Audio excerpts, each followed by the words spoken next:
Fala pessoal, sejam muito bem-vindos à minha Masterclass de Humanas. Pessoal, essa aula tem duração de 1 hora. Eu garanto para você que vai fazer o Enem agora, neste final de semana, que se você tiver 1 hora de estudo para escolher entre revisar conteúdo, entre fazer simulado ou ver esse aulão, pessoal, vejam esse aulão, porque eu trouxe muitas dicas de resolução de questões, de como eu fiz para acertar 42 questões de humanas na hora do Enem. Foi o meu Enem 2020, o Enem que eu mais arrasei, com dicas de interpretação de texto. Gente, vocês sabem, eu sou de exatas.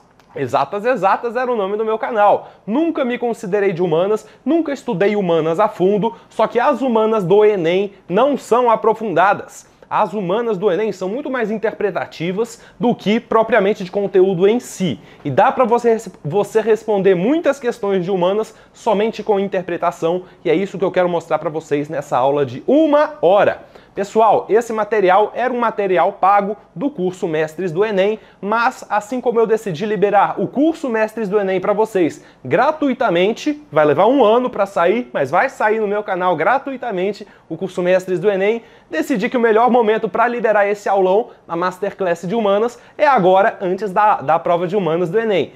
Era para eu ter postado antes, mas desculpa, eu esqueci. Eu esqueci que eu tinha esse aulão de Humanas, mas antes tarde do que nunca, né? Tô liberando esse aulão de Humanas aqui e eu garanto para vocês que vai ser a melhor 1 hora investida nos seus estudos. Boa Masterclass para vocês. Depois comentem aqui embaixo se mudou a forma de vocês enxergarem as humanas do Enem. E muito boa prova para vocês, pessoal. Estarei torcendo por vocês e na prova do segundo dia apareçam aqui no canal, porque farei muitas revisões de resolução de questões para vocês na próxima semana. Muito obrigado, boa aula para vocês. Lembra de deixar o likezinho, porque é muito importante para ajudar aqui a divulgar esse conteúdo. Fala rapaziada dos Mestres do Enem, como prometido estamos aqui com a nossa Masterclass de interpretação de texto, como eu fiz para melhorar os meus acertos em humanas, mesmo sem ser de humanas. Eu fiz 42 de 45 acertos, as 3 questões que eu errei eu poderia ter acertado se eu tivesse um pouquinho mais de calma, um pouquinho mais de paciência, e mesmo eu sem ser de humanas, pessoal. Se eu faço qualquer outro vestibular de humanas, eu vou péssimo, tá? Eu vou péssimo porque eu não sei humanas. Mas o Enem, infelizmente, é uma prova que cobra muito interpretação de texto e não muito aprofundada as questões. Quase todas as de humanas dá para você ter uma sacada, dá para você ter um jeitinho brasileiro. E é hoje que eu vou mostrar aqui para vocês. Bom, pessoal, essa foi a introdução sobre teorias de interpretação de texto. Espero que tenha ajudado de alguma forma vocês, mas vamos para a prática, tá bom? Resolver 10 questões aqui para eu mostrar para vocês como que eu resolvo algumas questões, como que eu circulo as informações mais relevantes para resolver algumas questões, tá certo? E vocês vão ver que não são coisas que se ensinam geralmente em uma apostila ou numa aula tradicional. Essa própria primeira questão aqui é questão de interpretação. Todo mundo, se interpretasse, saberia do que está falando. O problema é que as pessoas às vezes não sabem interpretar. E aí pensam, olha só, essa questão daqui é clássica daquelas pegadinhas de humanas que eu falo para vocês. Vamos ler essa questão? Só quero ver como é que vocês estão aqui no chat.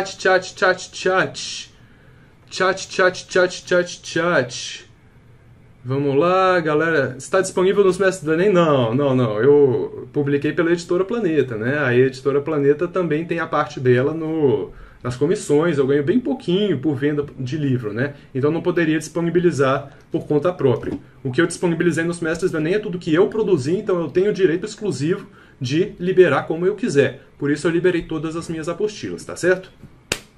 Mas vamos lá. Uma recomendação para vocês, gente, é sempre ler o comando da questão antes de ler o texto. Porque ao você ler o comando da questão, que no caso aqui é a frase, a característica apresentada dessa manifestação popular resulta do seguinte processo sócio-histórico.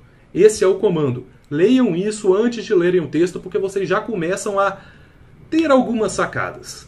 A sacada importante desse comando aqui, gente, a sacada importante desse comando é essa frase daqui, ó. Não essa frase, mas essa expressão. Resulta do. Se tivesse escrito resulta no, mudaria completamente a minha pergunta. Resultar de alguma coisa. Do que resultou esse seu comportamento absurdo de não entrar nos Mestres do Enem ainda? Do que resultou? Qual que é a causa desse seu comportamento inadmissível de não entrar para os Mestres do Enem ainda? Resulta do Está perguntando a causa. Causa. Nossa Senhora. Enfim, vocês entenderam. Resulta no. Se eu perguntasse, no que resultou o fato de você ser teimoso, teimosa e não entrar nos mestres do Enem? Qual foi a consequência de você não aproveitar a promoção dos mestres do Enem? Perdeu a oportunidade. Resulta do é a causa, resulta no é a consequência.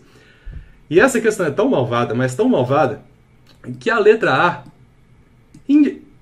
assim, não é exatamente isso, não resulta exatamente na massificação da cultura erudita, da arte erudita, mas muita gente pode achar que sim. Então essa letra A vai ser uma pegadinha. Vamos ler o texto aqui. Um dos resquícios franceses na dança são os comandos proferidos pelo marcador da quadrilha. Seu papel é anunciar os próximos passos da coreografia. O abrasileiramento de termos franceses deu origem, por exemplo, ao saroué, do soirée, en arrière, do en arrière, e en avant, de en avant. Foi uma boa abrasileiragem, né? Foi uma boa abrasileiragem. Mas o que esse texto está falando aqui? A gente abrasileirou palavras francesas. Pegou palavras francesas. Então, qual que seria a consequência disso? A pergunta não é a consequência, é a causa. Mas a gente poderia pensar, a consequência do brasileiro pegar palavra francesa é massificar a arte erudita, velho. É massificar. Pegou francês, síndrome de vira-lata, né? Brasileiro sempre acha que lá fora é melhor. Pegou a cultura erudita lá dos franceses e massificou. Agora, brasileiro está falando francês? Massificação de arte erudita. Alguém poderia achar que isso é consequência. Mas a pergunta nem é sobre consequência. Se fosse sobre consequência a pergunta, talvez eu consideraria essa alternativa, mas eu leria todas antes, tá? Mas a pergunta não é a consequência, é a causa. Qual que é a causa do brasileiro estar pegando palavras em francês? Apropriação de práticas estrangeiras. Práticas estrangeiras justamente refletidas nas palavras estrangeiras. Percebe? Não é difícil. Apropriação significa o quê? Pegar. Práticas estrangeiras, hábitos estrangeiros, palavras estrangeiras, culturas estrangeiras. Então pegar culturas estrangeiras, pegar coisas estrangeiras, palavras estrangeiras. Essa seria a causa. Por isso que o brasileiro está pegando. Percebe? Não é difícil. Mas muita gente poderia ter achado que a pergunta era de consequência e marcado a letra A, ao invés da resposta certa, que era a letra E. Muito cuidado com isso, pessoal. Muito cuidado com isso. E eu vou partir agora para a questão de Revolução Pernambucana, que eu conversei com vocês, que, sinceramente, foi tão difícil, mas tão difícil que eu marquei no Enem. Quando eu cheguei em casa, eu fui pesquisar sobre essa questão daqui. Eu vi que era sobre Revolução Pernambucana. Eu não sabia na hora da prova que era sobre Revolução Pernambucana, porque eu nunca estudei essas coisas direito, eu só decorava. Aí quando eu fui pesquisar e eu li os tópicos das manifestações, do que eles queriam na Revolução Pernambucana, eu fiquei mais confuso, sabendo a matéria do jeito certo, do que resolvendo essa questão lá na hora da prova. Porque essa questão não cobrou de jeito nenhum do jeito certo. Tá? E se você está acostumado a só ler a apostila, se você está acostumado a só ver a aula tradicional, você só sabe o jeito certo. Essa questão não era uma questão de jeito certo. Tá? Vamos ler aqui o comando primeiro. Os fragmentos das matérias jornalísticas sobre o acontecimento. Qual acontecimento? Por enquanto eu não sei ainda. Embora com percepções diversas, relacionam-se ao aspecto do processo de independência da colônia luso-americana. Luso-americana, portuguesa, né? Português e América, no caso aqui, Brasil. Então está falando de dissensões. Eita, palavra difícil. Pois é, gente, como é que vocês vão adquirindo vocabulário? Como é que vocês vão trabalhando isso para saber, em primeiro lugar, o que a questão está pedindo?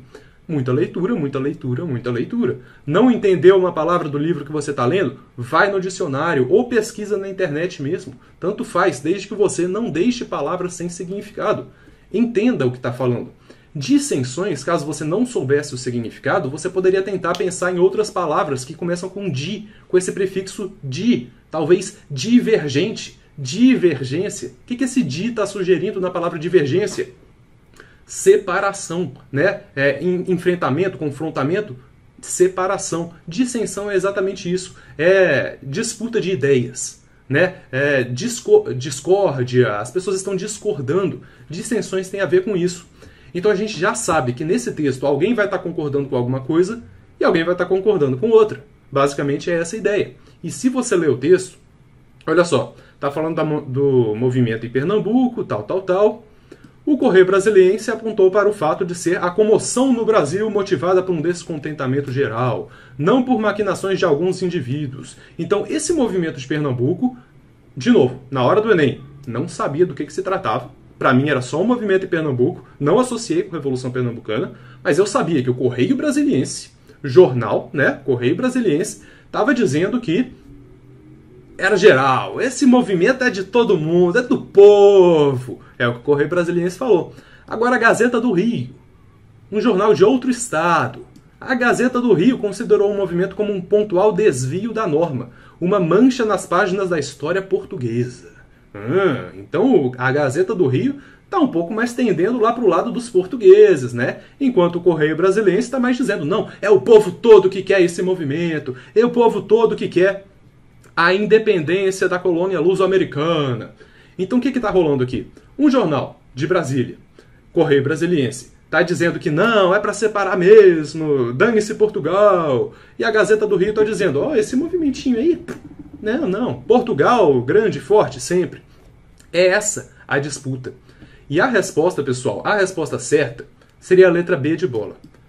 A disputa, né, a disputa de ideias de grupos regionais. Como é que eu pensei em regionais lá na hora? Poxa, porque regionais tem a ver com regiões. E está falando justamente de jornais de regiões diferentes. Acerca da configuração político-territorial. Política, né? Confronto de ideias, confronto dos grandes lá, né? De poder, Portugal tentando dominar. O básico você precisa saber. Lógico que Portugal colonizou o Brasil. Mas fora isso, eu nem falei de Revolução Pernambucana aqui. Eu estou interpretando o texto. Dissensões de grupos regionais acerca da configuração política. Mas essa questão, gente, além de eu mostrar aqui para vocês como que eu resolvi, eu quero mostrar uma técnica que vocês podem seguir para caso vocês estejam achando muito difíceis as palavras. Porque olha só, a letra C de casa. Intelectuais laicos acerca da revogação do domínio eclesiástico. Vocês estão me vendo? Eu vou fazer o seguinte.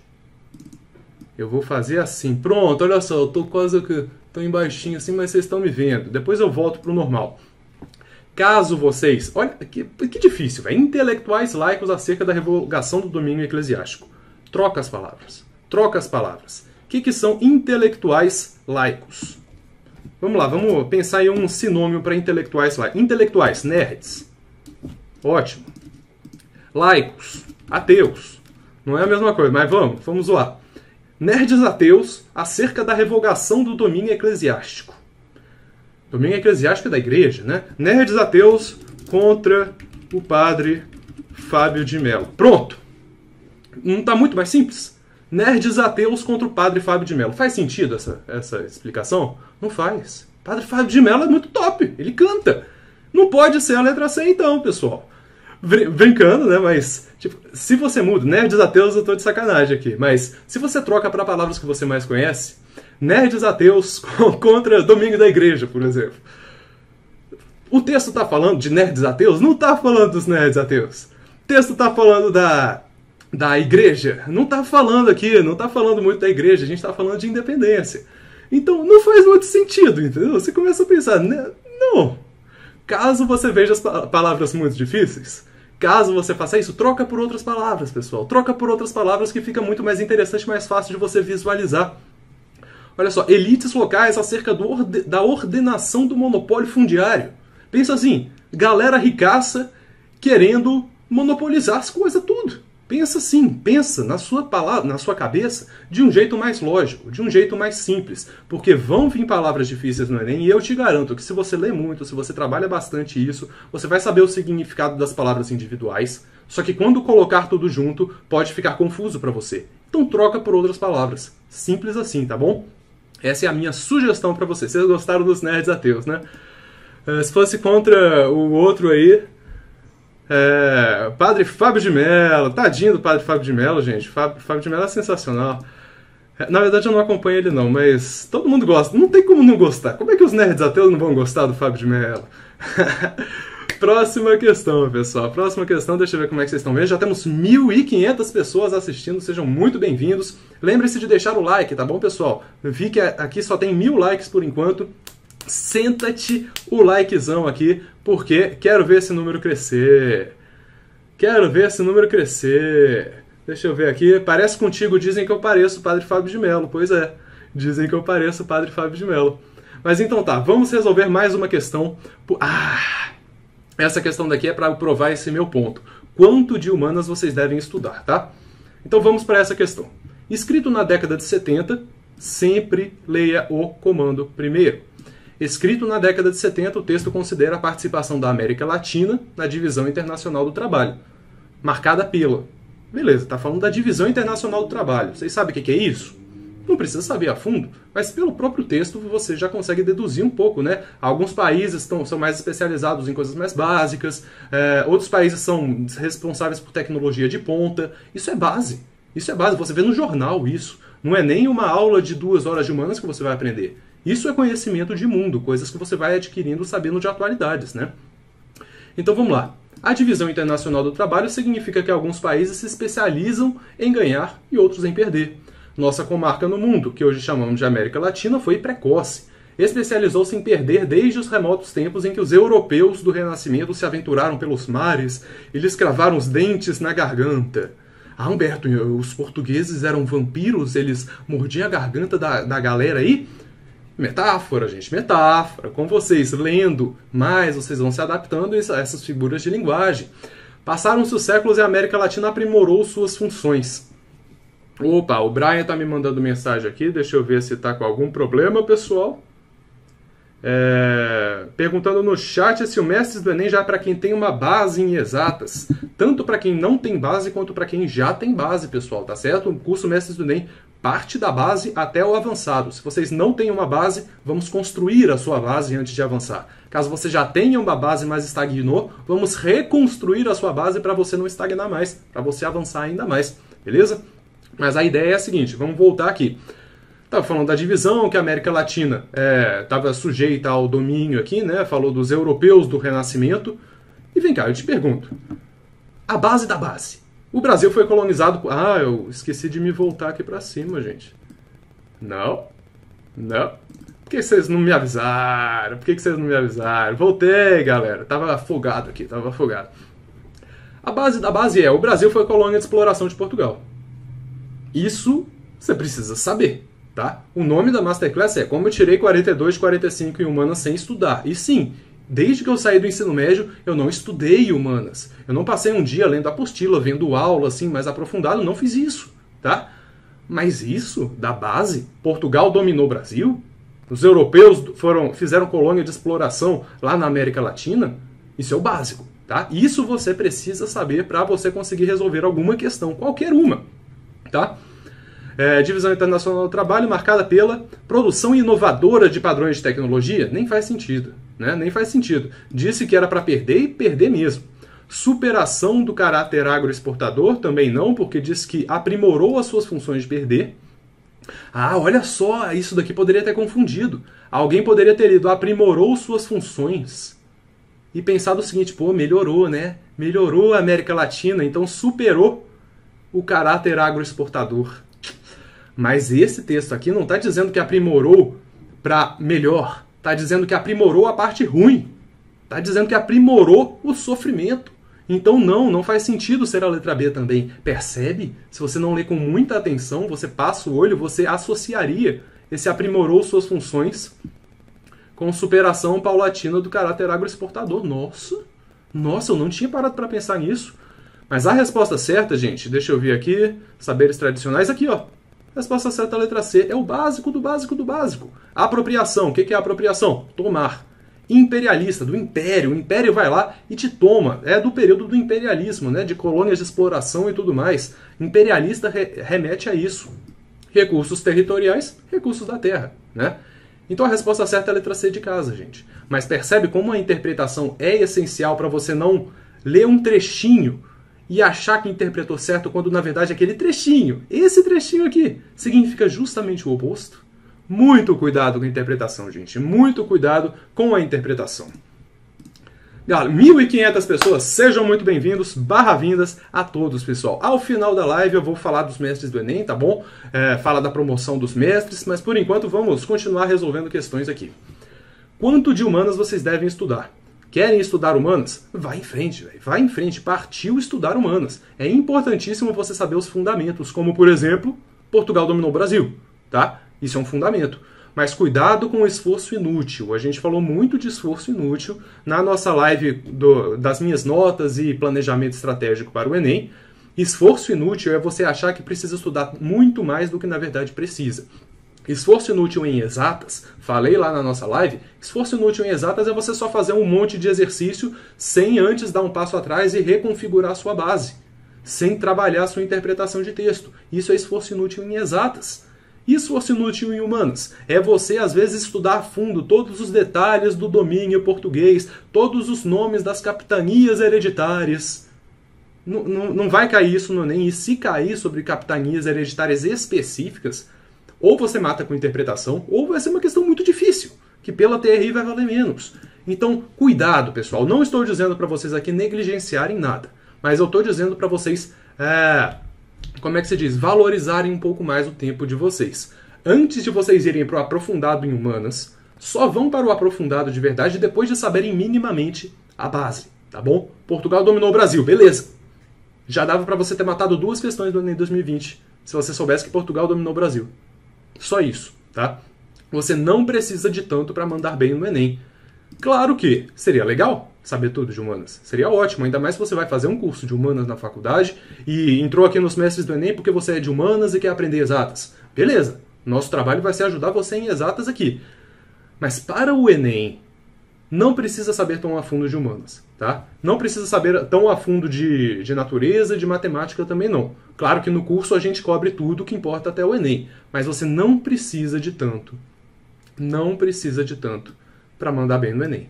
E é o que eu estou mostrando aqui para vocês nessa Masterclass de interpretação, tá? Como eu fiz 42 de 45 sem estudar do jeito tradicional, porque a interpretação de texto é um dos pilares da metodologia dos mestres.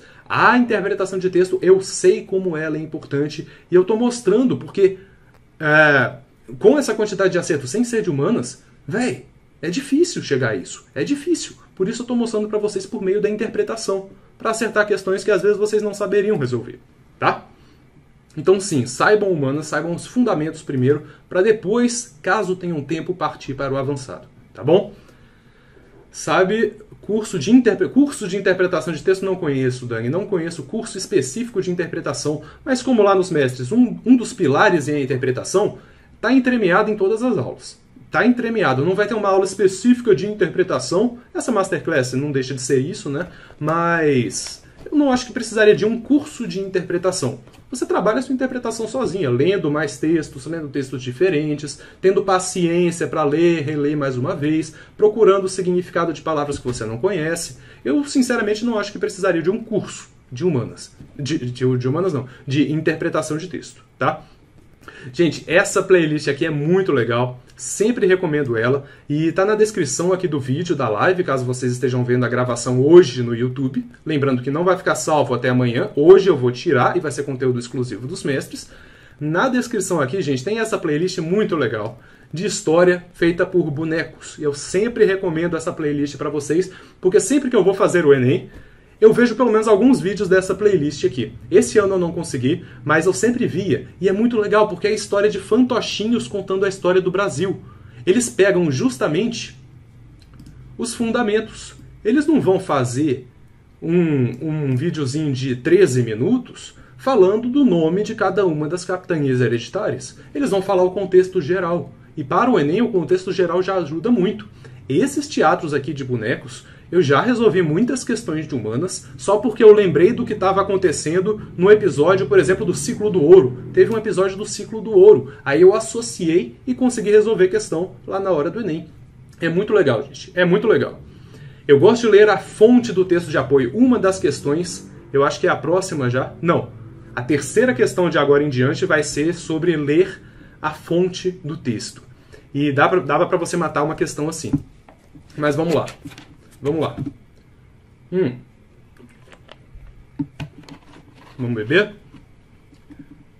Não dá para acreditar. Inscrição feita, sininho ativado, só agora recebi a notificação. Fica tranquilo, Emek, em primeiro lugar, muito obrigado pelo superchat.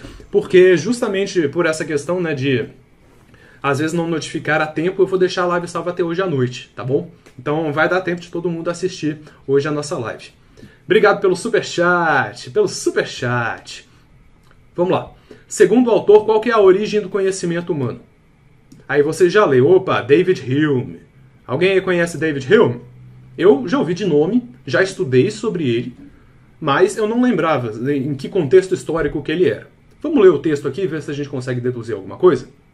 Adão, ainda que supuséssemos que suas faculdades racionais fossem inteiramente perfeitas desde o início, não poderia ter inferido da fluidez e transparência da água que ela o sufocaria, nem da luminosidade e calor do fogo que este poderia consumi-lo. Nenhum objeto jamais revela pelas qualidades que aparecem aos sentidos, olha as palavras, sentidos, experiência, nem as causas que os produziram, nem os efeitos que dele provirão, e tampouco nossa razão. Olha só, está falando de sentidos, está falando de razão, está falando de capacidades racionais, já começa a dar algumas sugestões. Tampouco nossa razão é capaz de extrair, sem auxílio da experiência, aí matou, né? Qualquer conclusão referente à existência efetiva de coisas ou questões de fato. Gente, como eu falei para vocês, saber a base é imprescindível. Essa questão de o que é a fonte, o que é a origem do conhecimento humano? A razão ou a experiência?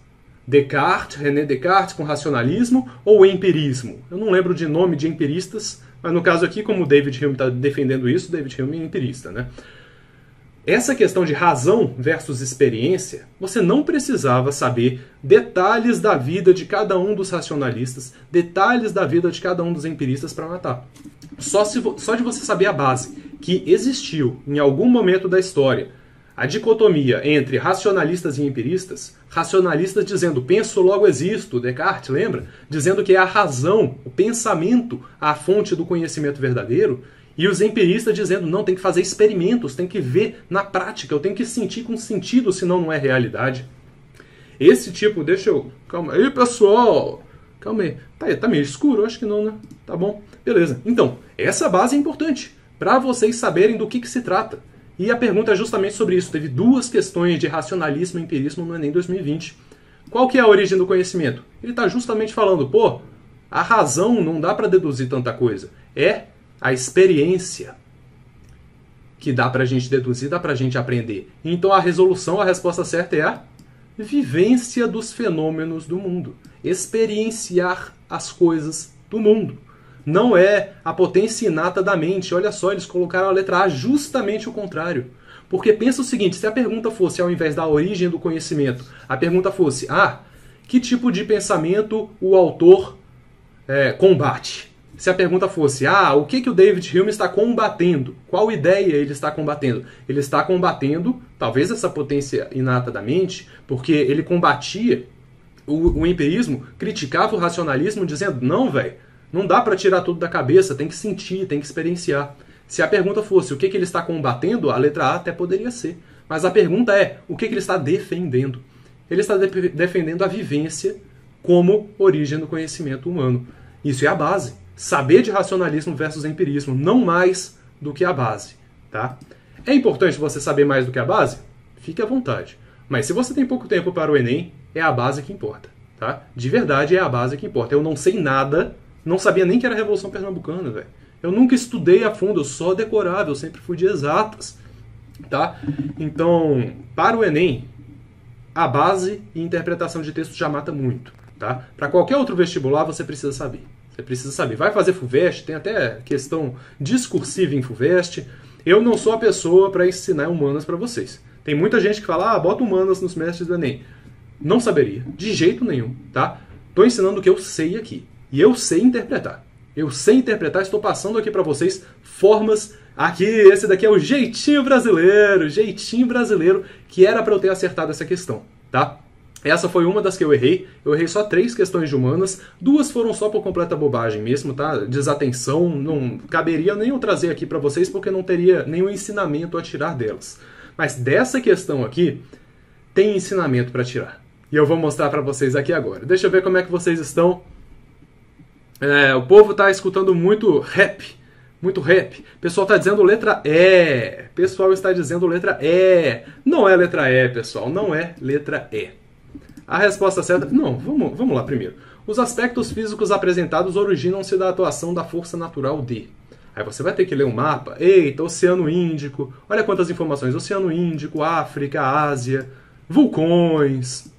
Ok, a gente está conseguindo deduzir algumas coisas aqui. Você visualiza o mapa do planeta Terra e pensa, eita, o que está acontecendo? Aí está escrito aqui, ó, Vale da Grande Fenda. É alguma informação. Todas as informações são úteis, tá? Da mesma forma que você não poderia nem ter lido o texto, mas lido David Hume e já deduzido que estava falando de empirismo, você leia todas as informações, por mais bobas que sejam, tá? Vale da Grande Fenda sugere o quê? Uma grande fenda. O que é uma fenda? É um buraco, né? Uma cavidade zona, assim. É como se a Terra tivesse se afastado e virado um buracão aqui no meio. Se vocês pesquisarem imagens da Grande Fenda, esse Vale da Grande Fenda, vocês vão ver justamente isso. Uma grande depressão zona, assim, um buracão na Terra. É quase como se a Terra tivesse quebrado e se afastado. Qual que pode ser o fenômeno natural aqui? Eu marquei letra A. Eu marquei a letra A porque eu não sabia o que era rifteamento. E eu pensei, não pode ser uma palavra que eu não conheço, né? Por que não poderia, né, Humberto? Depois eu cheguei à conclusão, por que não poderia ser uma palavra que eu não conheço? Eu não sei humanas. Vai que é uma palavra comum de humanas. Eu marquei letra A, mas, gente, a base da teoria das tectônicas de placas é importante. Você sabia que quando as placas colidem, elas formam cadeias montanhosas, né? Elas se colidem e sobem assim, aí vira montanha, né? Então não poderia ser de jeito nenhum placas tectônicas. Aí o pessoal está falando letra B. Sim, a resposta certa é a letra B. Mas que raios é rifteamento? Que raios é rifteamento? Bom, eu tinha eliminado a letra C porque na parte da subducção é um pouco mais difícil de visualizar também, mas forma mais coisas elevadas do que grandes depressões e buracos. Eu sabia que a subducção também não era, né? Basicamente eu sabia que não era. Essas outras daqui eu não estava falando da força natural, a formação de cadeias montanhosas também não tem nada a ver. Estamos falando justamente do contrário. E eu não fazia ideia do metamorfismo das bordas continentais. Deixa eu ver aqui. Estão mandando... Galera que está me mandando no chat aqui. Vamos lá. Tô conseguindo... Opa, que legal. Mandaram um depoimento aqui do Vitor. Falou, meu irmão está no 7º ano e é péssimo em matemática. Usando as aulas básicas do Humberto, estou conseguindo ensinar para ele. Que massa, Vitor, que massa, meus parabéns. E valeu, Brian, valeu, Chum, por ter mandado aqui para mim o depoimento. Parabéns pro Vitor. Gente, como é que é fenda em inglês? Como que é fenda em inglês? Rift. Olha que brisa. Olha que brisa. Rift. Um grande buracão, um grande rasgo. Rift! Meu Deus do céu! É isso! É isso! A resposta certa é a letra B. Se eu tivesse um pouquinho mais de atenção, dava pra matar, velho. Dava pra matar, porque eu sabia que não era colisão e sabia que não era subducção. Só me restava o rifteamento. Eu nem precisava ter essa sacada do rift. Mas se você tivesse a sacada do rift, você acertava. Que brisa, né? Essa eu aprendi no LoL. Boa! Boa! Véi, jeitinho brasileiro. Você não precisa do jeito certo de responder tudo. Eu sabia que não era a letra A e não era a letra C e fiquei com medo de marcar a letra B. Aí marquei a letra A, mas eu sabia que não era. Tipo, por que eu marquei uma que eu sabia que não era? Porque eu achei que eu conhecesse todas as palavras de humanas. Mas não, velho. Tenha humildade, se você não sabe uma, tenta deduzir, tá? Às vezes ela pode ser a sua resposta. Essa é a melhor, pessoal. Essa é a melhor questão de todas para explicar a interpretação de texto para vocês. Depois vai ter mais 1, 2, 3, 4 questões, mas essas 4 vão ser mais rápidas. Essa aqui é a questão mais importante de todas. Eu vou até escrever aqui. A questão mais importante de todas. Enquanto isso, eu leio o chat de vocês. Então, mais importante de todas. Vamos lá. Como é que vocês estão? Mais importante de... Boa! A questão mais importante de todas. Como é que vocês estão aqui no chat, pessoal? Estão assistindo? Espero que estejam gostando. Ao final, eu vou explicar para vocês sobre o curso Mestres do Enem, né, sobre a promoção que está rolando. Galera que está entrando na live, lembra de sentar o like. Estamos com 1.400 likes. Deixa eu ver se depois desse meu puxão de orelha vai chegar pelo menos aos 1.500. Bem-vindo ao Summer's Rift. Ah, moleque, moleque. Boa, boa, boa. Essa daqui, questão mais importante, gente. Vamos lá, tá? Não, eu vou lá quando vocês chegarem aos 1.500. Vocês estão de palhaçada que não chegou aos 1.500. Palhaçada, nossa, eu tô bravo. Eu tô bravo, pessoal. Ah, beleza, vai chegar. Pronto, chegou. Pronto, chegou. Essa eu sabia porque eu estudei história antiga. Boa, Rafa, boa.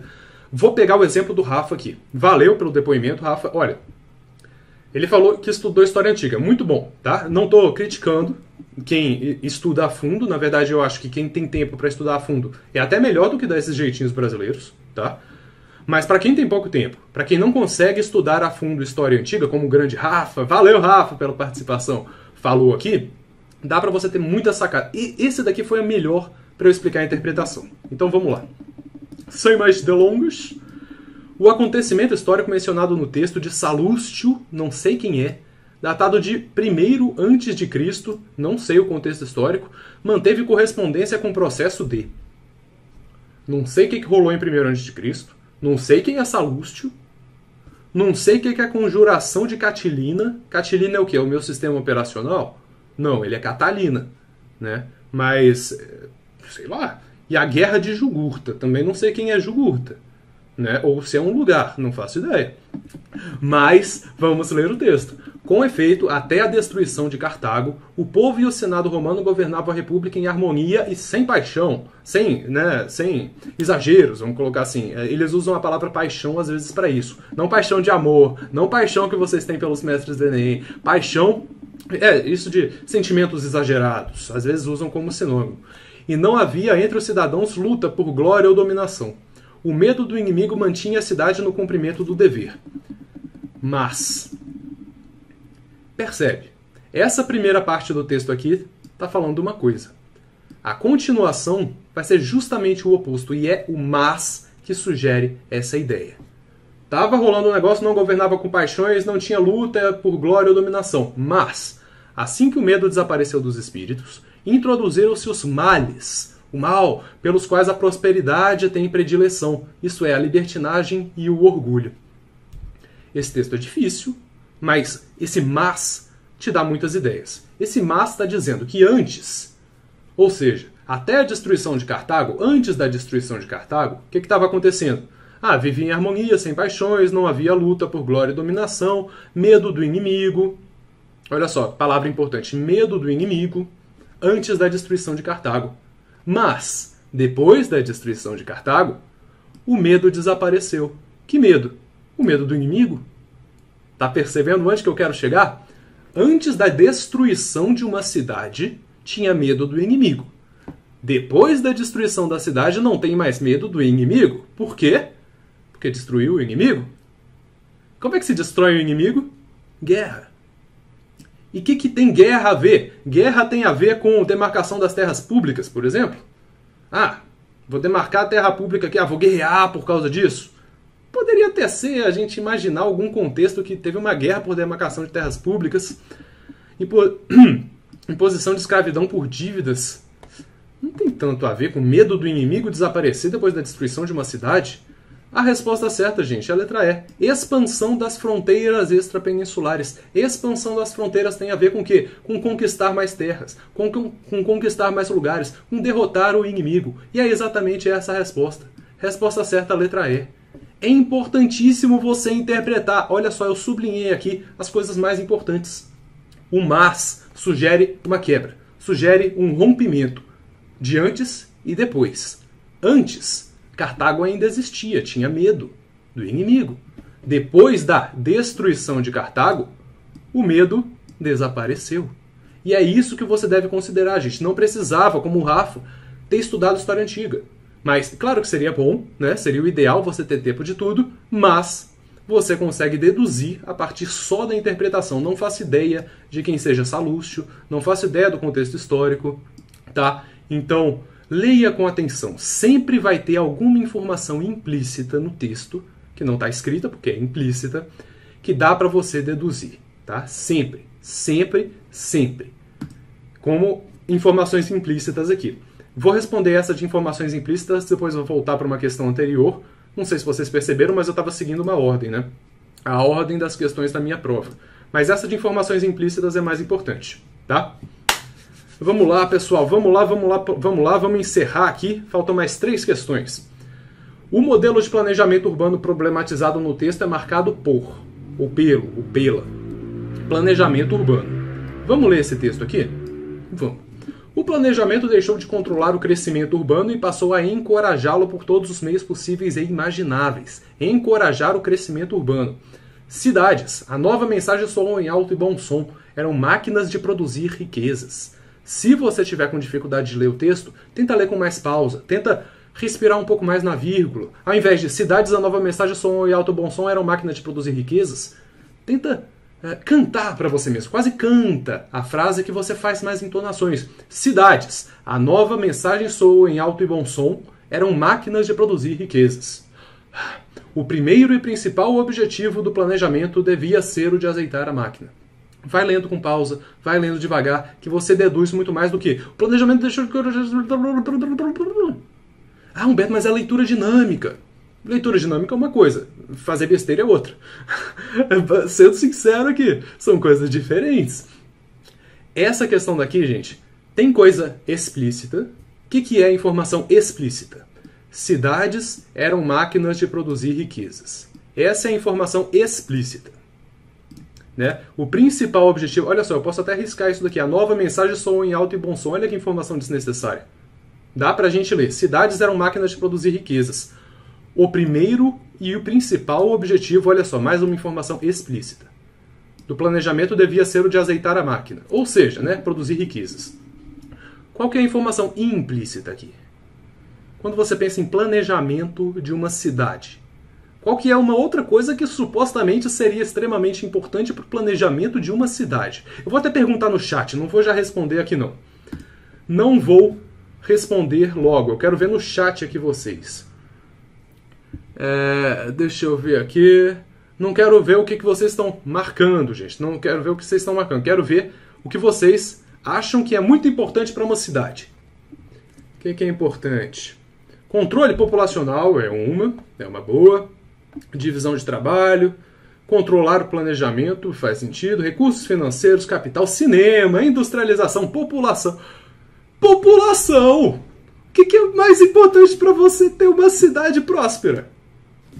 Cuidar da população, velho. Tipo, tá implícito que você supostamente deveria cuidar da população em primeiro lugar, pensar no bem-estar populacional. Só que tá dizendo que o principal objetivo não é o bem-estar populacional. Olha a informação implícita.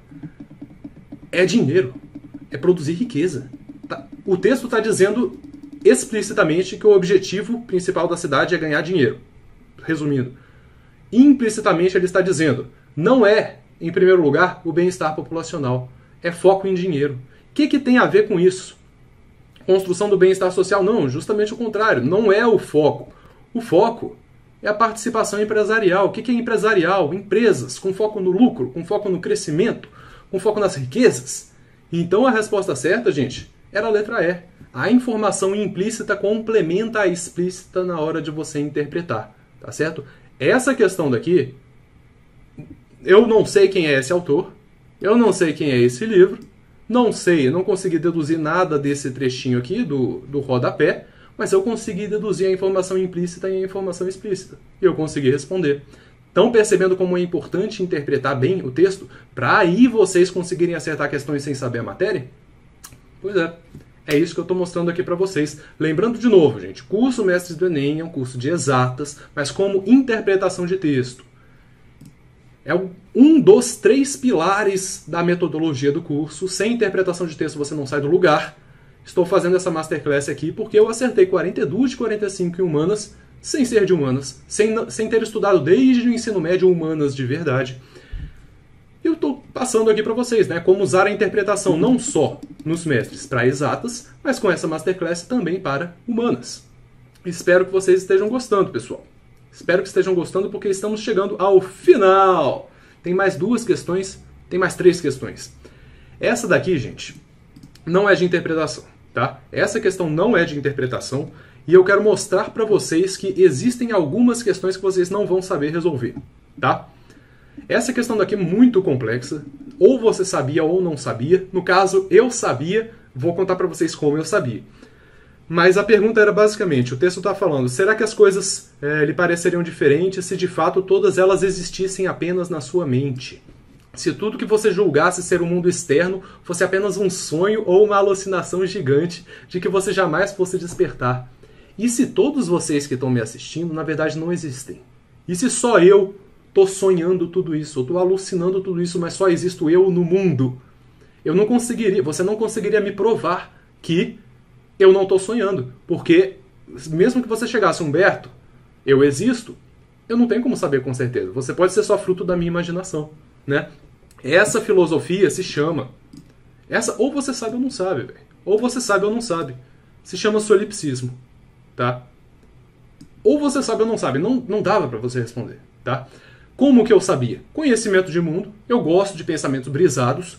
E curiosamente, pessoal, no meu livro, no Das Cinzas de Onira, tem um capítulo em que um baratão entra no bar e conversa com a protagonista. O baratão, inspirado em Metamorfose do Kafka, o baratão chega para a menina porque é o capítulo em que a menina, a Olivia, tá no mundo de Onira, que é um mundo fantástico, meio que Nárnia, meio que o Labirinto do Fauno, sabe aqueles mundos esquisitos? País das Maravilhas, foi muito inspirado nisso.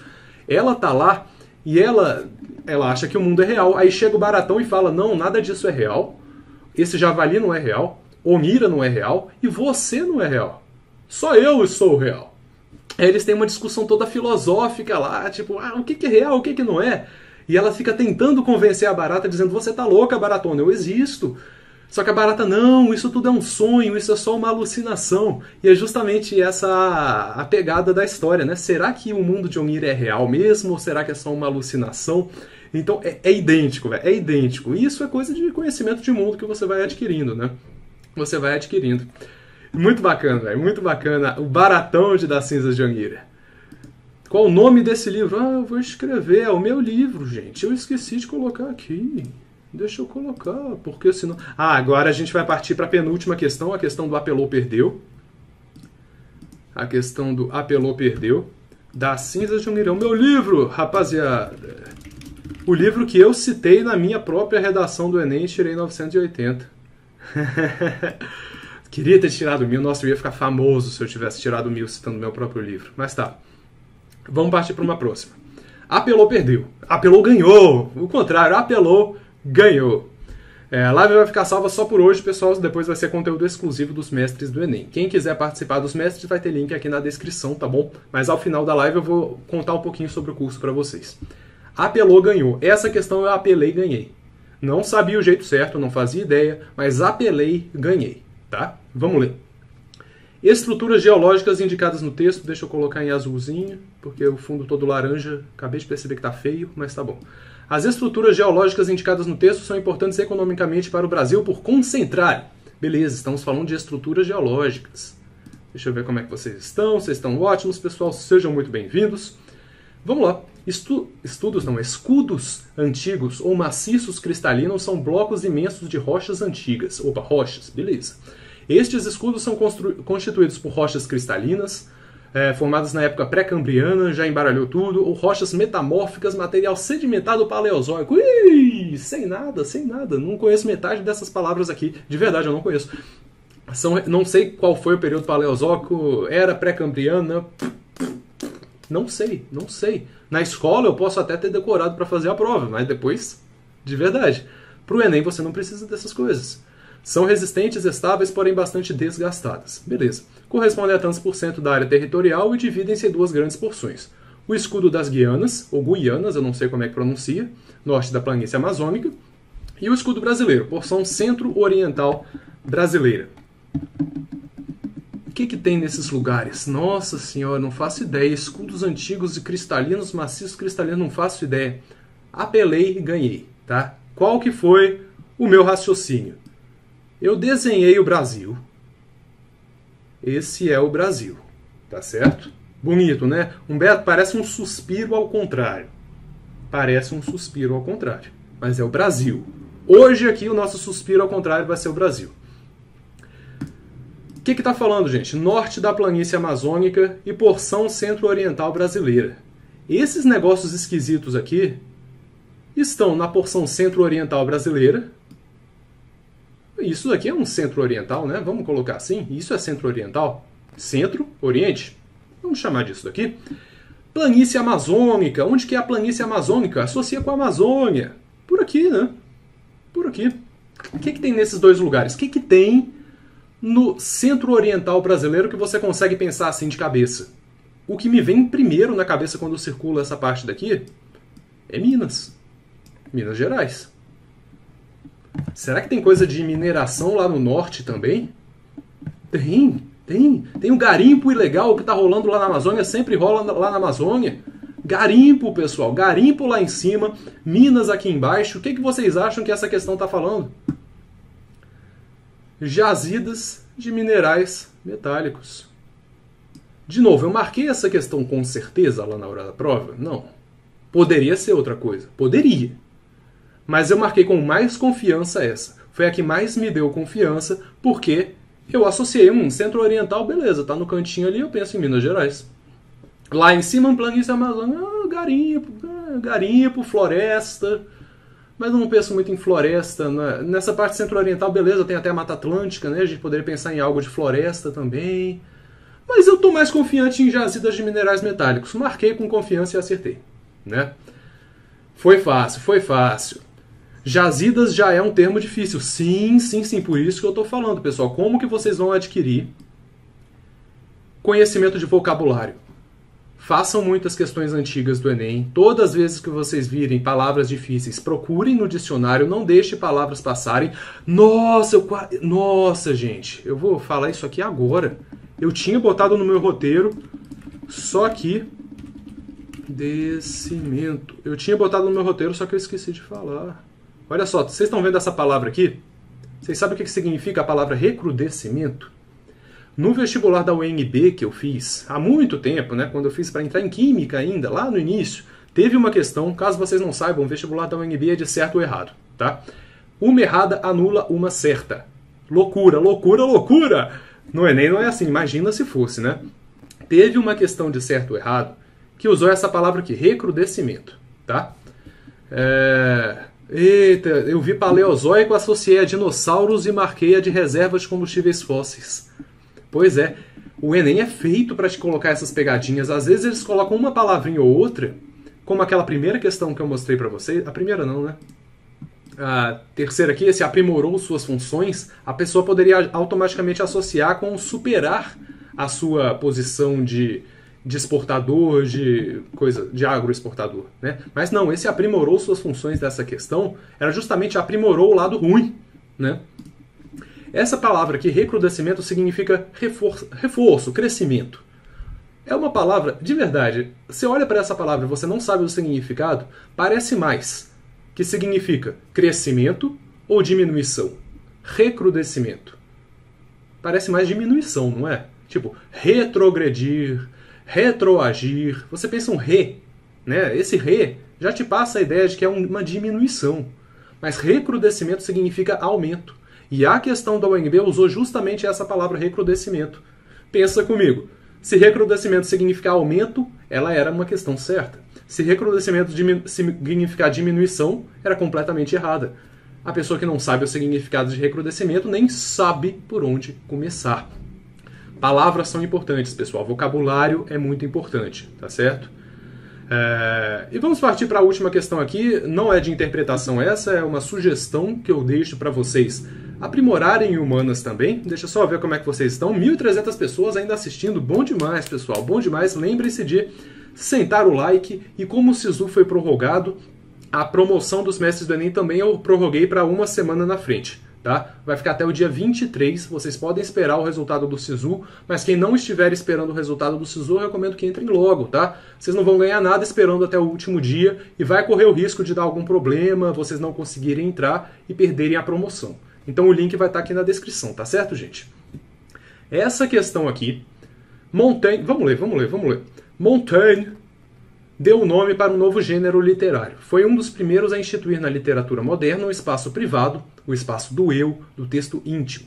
Ele cria um novo processo de escrita filosófica no qual hesitações, autocríticas, correções entram no próprio texto. O novo gênero de escrita aludido no texto é... Isso daqui ou você sabe ou você não sabe. Não dá para você deduzir a partir desse texto aqui. Um modelo de texto de hesitações, autocríticas, correções. Um texto meio embaralhado, né? Cheio de voltas, aí vai abrindo linhas de raciocínio. Se você nunca ouviu falar do gênero ensaio, se você nunca ouviu falar do gênero ensaio, não ganha desconto nos mestres do Enem, não, tá? Não tem isso do desconto nos mestres quem comprar da Cinza Jungueira, não, mas eu recomendo que vocês leiam caso tenham interesse. Quem nunca leu o gênero ensaio não faz ideia do que se trata, velho. E a palavra nem sugere nada. É ensaio. Eu vou ensaiar o quê? Uma melodia? Não, velho. Não dá pra você saber. Como que eu sabia que a resposta certa era ensaio?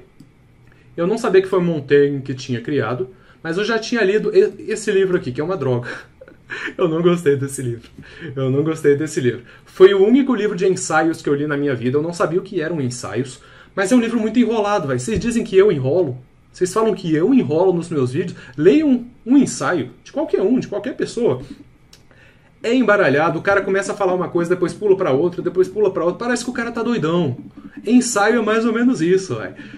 Eu percebi que o gênero ensaio era doidão assim quando eu li esse livro. Como que você teria o conhecimento para resolver? Esse livro não está na base curricular do Enem. Conhecimento de vida. Leia muito, leia textos diversos, leia de tudo um pouco. Você vai adquirir conhecimento mesmo que indiretamente, como foi o caso dessa questão. Como foi o caso do solipsismo lá, coisas que eu aprendi ao longo da vida, né? Interpretação vai te salvar em muitas questões, como por exemplo essa do Cartago aqui, se você não tivesse estudado história antiga, né? Tem algumas que ou você sabe ou você não sabe, como essa do solipsismo, como essa do ensaio, mas vocês estão percebendo que estudar a fundo humanas para o Enem, se você estudar muito a fundo e negligenciar a base, é pior? Primeiro estuda toda a base, velho. Portugal dominou o Brasil, racionalismo versus empirismo. Renascimento, qual que era a ideia do Renascimento? Reforma contra reforma. A base da base da base, entenda um pouco o contexto geral da história. Para só então você partir para o aprofundado, porque vai ter questão do Enem que cobra isso daqui. Isso daqui, ou você está fazendo um cursinho que dá 30 horas de aula por dia e conseguiu ensinar exatamente sobre o gênero ensaio. Eu acho difícil, porque ninguém é uma máquina. Ou você aprendia isso ao longo da vida, tá? Então, muitas coisas você consegue tirar de conhecimento ao longo da vida. Nós conseguimos resolver aqui, se eu não me engano, 10 questões. Não sei se eu contei errado. Mas agora eu vou encerrar esta aula daqui, a Masterclass, pessoal. Para a galera que está vendo dentro do curso, vai encerrar aqui. Mas para quem está assistindo no YouTube, eu vou falar um pouquinho mais dos mestres do Enem, contar para vocês a metodologia do curso. E caso vocês tenham interesse, vocês entram, tá bom? Então me despeço aqui. Quem não for ver aqui sobre os mestres do Enem, lembra de deixar o like antes de sair. Muito obrigado pela audiência de vocês até o fim. E muito bacana mesmo poder compartilhar com vocês essas minhas experiências de melhorar em humanas, tá bom, gente? Eu melhorei, não sou de humanas e consegui, e eu tenho certeza que vocês também são capazes, tá? Às vezes nem precisa de tantos acertos assim, mas uma questãozinha ou outra que vocês... seria inadmissível vocês errarem se soubessem interpretar, podem ser o diferencial entre a aprovação e a reprovação, beleza? Já sou mestre, Danilo, então a gravação vai ficar disponível lá no curso à tarde hoje. Vou salvar já e já vai estar disponível. Quanto de live, pessoal? 1h20, que ótimo, uma duração perfeita para nossa live. Então, quem estiver saindo, muito obrigado. Quem tiver interesse nos mestres, vou ficar aqui, olha só. Muito obrigado, pessoal. Obrigado a todos. E vamos lá.